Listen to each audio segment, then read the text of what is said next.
What's up, everyone? I hope you all are having a very wonderful and blessed day, and if not, I do hope that it gets better. I would like to say thank you for stopping by the channel and checking out today's video.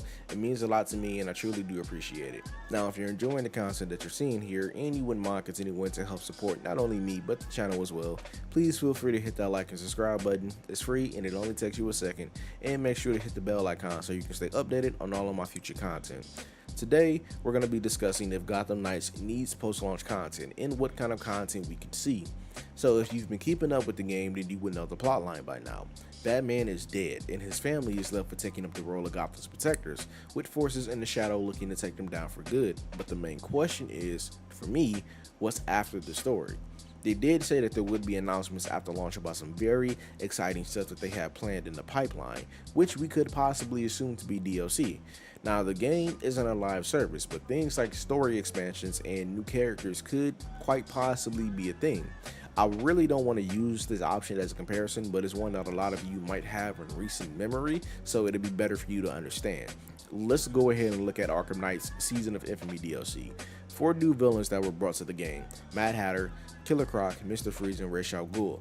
4 mission storylines that expanded on characters in that universe, although Arkham did have the added bonus of letting players experience these storylines grow across 3 different games, with all of it coming to a head in the finale of the trilogy. It's not uncommon for games like this to add content after launch. For example, the Ring City DLC in Dark Souls 3 and the Frozen Wilds DLC for Horizon Zero Dawn. Another route would be standalone expansion packs like Uncharted: The Lost Legacy or Halo 3 Odyssey, or even Spider-Man Miles Morales if you want to consider that a standalone expansion. A standalone pack could definitely help with bridging the game in between a Gotham Knights and Gotham Knights 2 if that ever ends up on the table, giving us characters like Catwoman and Damian and Stephanie Brown as new characters entering the fold before the next big adventure with the Knights. Now, I'm not saying that Gotham Knights needs to last forever. No game will last forever, but the history and lore that is behind this game is massive, and it won't all be able to fit into a single game. I won't outright say that the game needs DLC, because for all we know, it might not. I haven't even played it yet, but having DLC would definitely be nice, introducing new villains with a new gear set for each of the Knights, further expanding the rich story of Gotham City, and just genuinely being able to spend more time in the game with more things to do.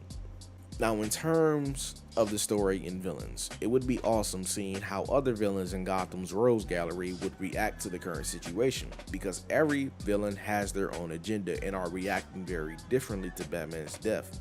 Clayface has something sinister and specific in mind, but the last time him and Batman fought in this universe, Clayface was actually tossed into a river and torn apart by turbines, so part of his story is him trying to put himself back together.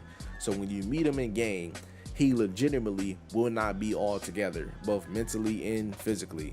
Harley, on the other hand, however, has definitely been around the block because she knows everyone in the family except for Robin.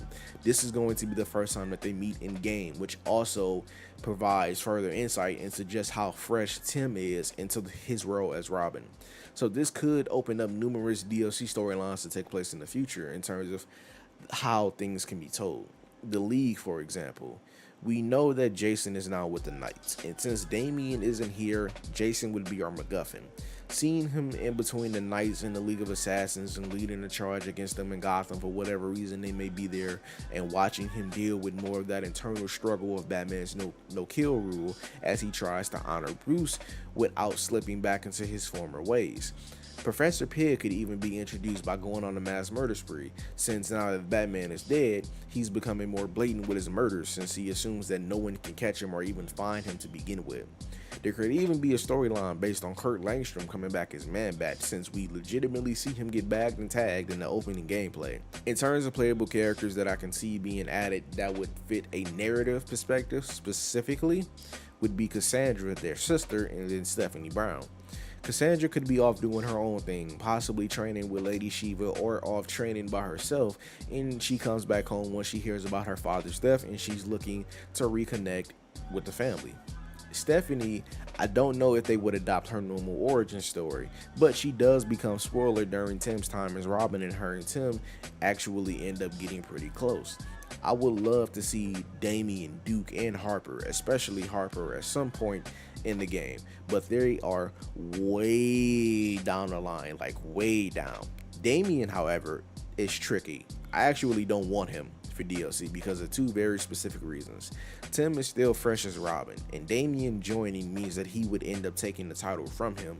And if Tim is still fresh as Robin, that would mean that Damien is still too young to join the family. So I would say go ahead and save him for the next game. So in reality, the amount of potential that this game has is high in terms of both DLC and another entire game, because the Batman mythos is a very large place, and that's without even getting into recent stuff like Ghostmaker and Punchline in the war of jokes and riddles.